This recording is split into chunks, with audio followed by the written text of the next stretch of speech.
Taobao маркетплейсінде жоғалған немесе бұзылған тауарға қалай қайтарым, яғни возврат жасауға болады. Қайтару процесінің сәтті болу үшін келесі мәліметтерді жинау қажет. Чек, выписка, реквизит, өтініш және айбын счет. Егер сіз картаға қайтаруды таңдасаңыз, банк реквизиттерін ұсынуыңыз қажет. Ол сатып алушының мәліметтерімен сәйкес болуы керек.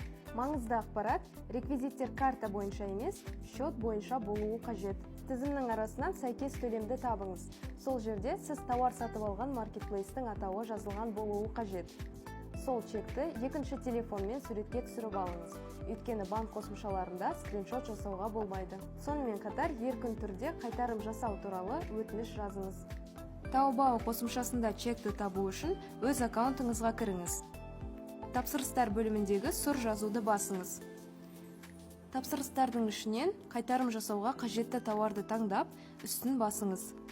Сұр түсті жазуды басқаннан кейін тапсырыс туралы толық ақпарат шығады. Дәл осы бетті скриншот жасап алып, қайтарым формасына тіркеңіз. Барлық қажетті құжаттарды жинап болғаннан кейін қайтаруға арналған форманы ашыңыз. Форманы толықтай толтырып, қажетті құжаттарды тіркеңіз. Біз қайтаруды бонус счетына немесе картаға жасай аламыз.